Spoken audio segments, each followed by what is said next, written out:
The sound of desperate sobbing echoed down the hospital corridor, long before anyone saw the chaos unfolding. A heavily pregnant woman, clutching her belly and gasping for breath, stumbled backward, as another woman in a striking royal blue dress yanked her hair, screaming in rage. Nurses froze. Patients in wheelchairs turned their heads in shock. For a few seconds, it was as if time itself had stopped. The woman in the hospital, gown, pale, trembling, her face streaked with tears, wasn't just any patient. She was moments away from bringing life into the world. And the one attacking her? The mistress of her husband, a woman consumed by jealousy, determined to destroy the one thing she could never truly possess: love. But what the mistress didn't realize was that this gentle, broken woman had a father whose name alone could silence an entire city. If you believe that kindness and second chances can still change hearts, please take a moment to like, comment, share, and subscribe to Stories of Kindness. These stories remind us that the strongest souls often wear the softest smiles. Her name was Sienna Hall, 28 years old, a woman who once dreamed of a simple, peaceful life with her husband, Jordan. They had met when the world was kinder, before ambition and greed turned him into a stranger. Sienna came from humble beginnings. Her father, Arthur, had vanished when she was a child, or so she believed. Her mother told her he had walked away from responsibility. That lie shaped her entire life. She grew up teaching herself to be strong, to love quietly, and to forgive too easily. When she met Jordan, she thought she had finally found someone who would protect her heart. But as her pregnancy progressed, he began to drift. Distant phone calls, late nights, and traces of perfume that weren't hers. Then came the truth. Jordan was having an affair with Mara Steele, a glamorous executive whose beauty commanded attention, and whose pride refused to share. Mara had everything Sienna didn't: wealth, confidence, and the ruthless belief that money could buy happiness. When Sienna confronted Jordan, he didn't even bother to deny it. Coldly, he told her that Mara understood him better. Then he left, abandoning his wife, pregnant and heartbroken. Weeks later, complications forced Sienna into the hospital. The doctor ordered bed rest, and with trembling hands she checked into a quiet private ward, praying for peace.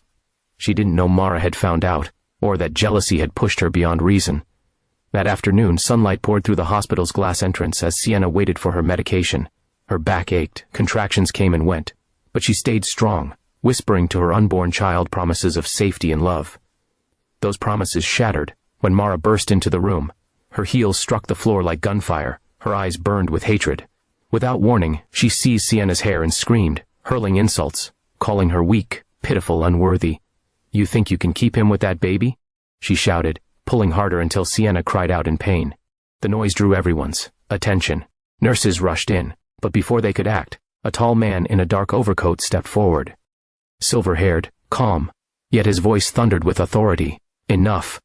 The single word froze the room, not out of fear, out of respect, because they recognized him.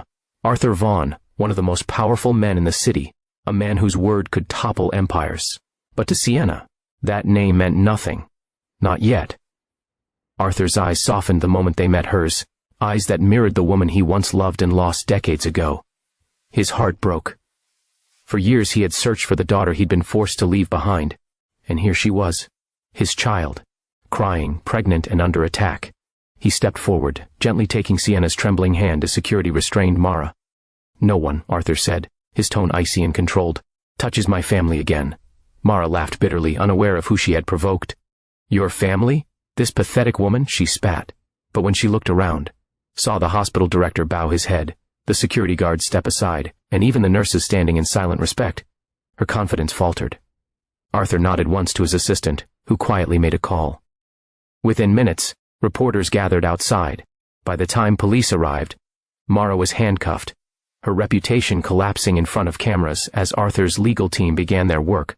Moments later, Jordan rushed in, sweating, pale, desperate to plead. But Arthur didn't spare him a glance. He went straight to Sienna, touching her shoulder softly.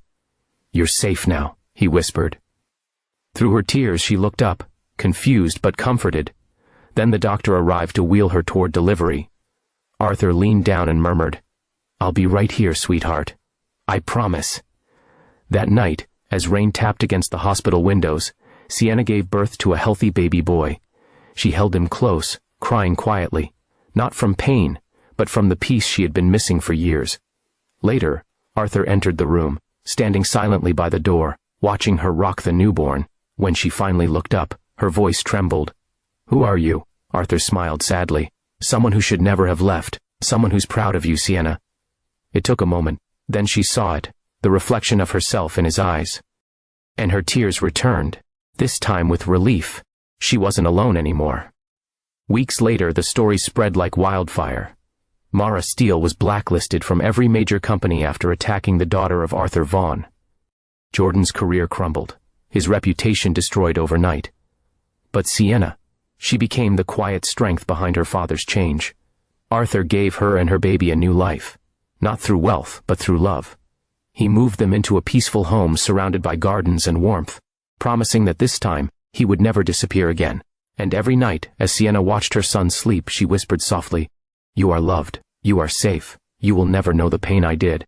If this story touched your heart, please like, share, and subscribe to Stories of Kindness, where real emotional tales remind us that compassion still triumphs. Before you go, tell us in the comments, do you believe forgiveness can heal even the deepest wounds? Because in the end, what saved Sienna wasn't revenge or power, it was love, finding its way home again.